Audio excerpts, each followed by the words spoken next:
GPP.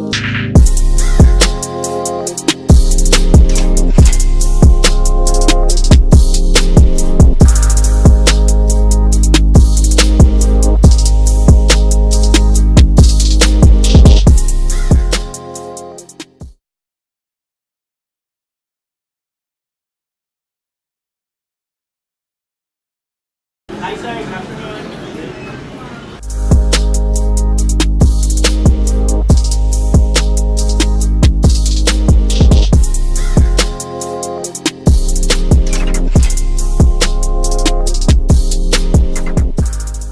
About GPP unit and Factory Unlock unit.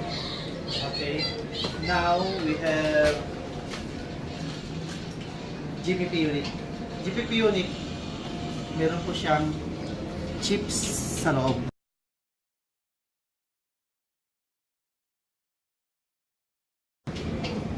Factory Unlock unit, wala po siyang chips.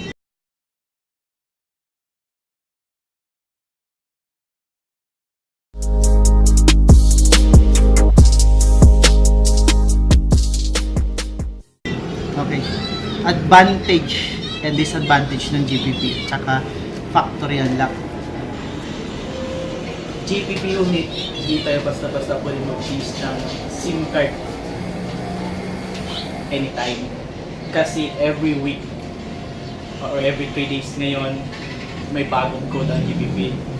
That's why medyo risky lang siya. Kung gusto nyo mag-change ng SIM card, kailangan nyo pumunta pa dito sa shop para makapag-change ng SIM card. Unlike sa Factory Unlock kasi, anytime pwede ka mag-change ng SIM card and mag-update.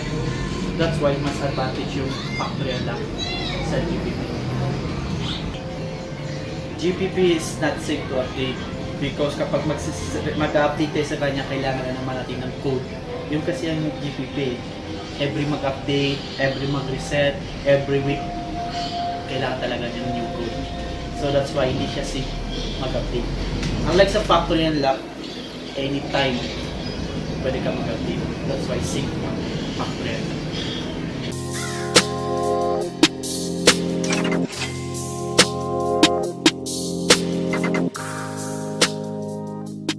The question is safe to use the iPhone, GPP and Factory Unlock. They are safe to use because they are the same quality. They're just same all. Ang difference lang talaga nila is between the SIM card lang talaga. Yun lang, SIM card. Rather.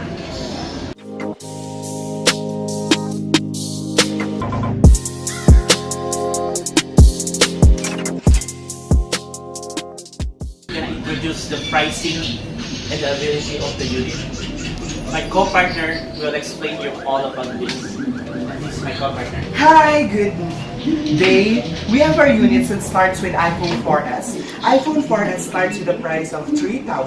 And next is we have own-hand products like Apple iPhone 5, iPhone 5S, iPhone 6, iPhone 6 Plus, iPhone 6S, iPhone 6S Plus, until iPhone 7 Plus. We also do pre-order for iPhone 8, iPhone 8 Plus, iPhone 10, and also other from Apple products, we also have Samsung products like Note 5, E5, and iPhone 7 Pro. We also serve for iPhone cases, tempered glass, privacy tempered glass, and also for monopods, ring hands, and everything USB to be placed in your iPhones.